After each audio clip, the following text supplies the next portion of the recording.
মৌলভীবাজারের শ্রীমঙ্গলে দুই পুলিশ সদস্য স্বামী স্ত্রী সেজে মাদক কারবারি পলাতক আসামিকে গ্রেপ্তার করেছেন। এতে সাড়া পড়েছে পুরো জেলায়। এমন ঘটনার পর প্রশংসাও ভাসছেন তারা। পাশাপাশি সেই ছবি সামাজিক যোগাযোগ মাধ্যমে এলে ভাইরাল হয়। আহমেদ ফারুক মিল্লাতের তথ্য এবং ছবিতে প্রতিবেদন। 4 গুণ শক্তিশালী এনজাইম ও অধিক ফেনা সমৃদ্ধ অরিক্স সিলভার ওয়াশ মাত্র 70 টাকায়।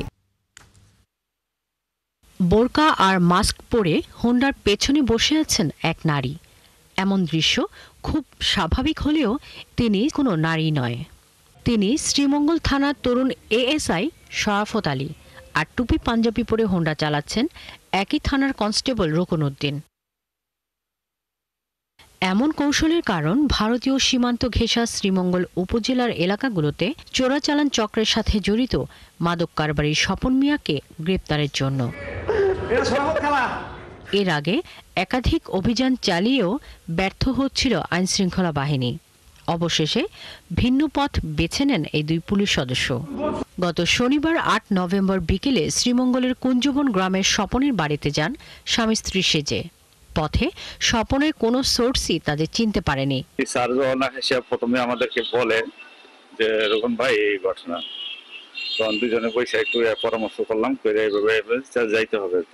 গেলাম, যাওয়ার পরে আসামি ধরলাম। মোটরসাইকেল থেকে আমি নেমে যখন তার এই দরজা খোলা ছিল ঘরের, তো আমরা দরজার মধ্যে ঢুকতেছিলাম আমি বিশেষ করে, আর বড় ভাই তো এরকম ভাই ওনার মোটরসাইকেলটা স্ট্যান্ড করতেছিল।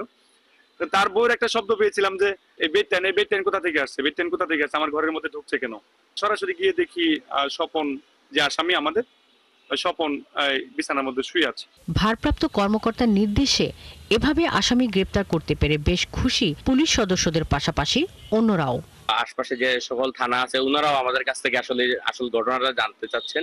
সো এটা অবশ্যই অন্যান্যদের উজ্জীবিত করবে। দুর্দর্শ আসামি ধরতে এরকম অভিনয়ের বা বিভিন্ন পন্থা অবলম্বন করতে হয়।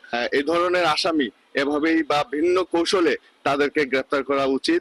এ নিয়ে শ্রীমঙ্গল থানার ভারপ্রাপ্ত কর্মকর্তা জানান, অপরাধীরা যতই কৌশল অবলম্বন করুক, পুলিশ প্রয়োজনীয় বুদ্ধি প্রয়োগ করে তাদের আইনের আওতায় আনবে।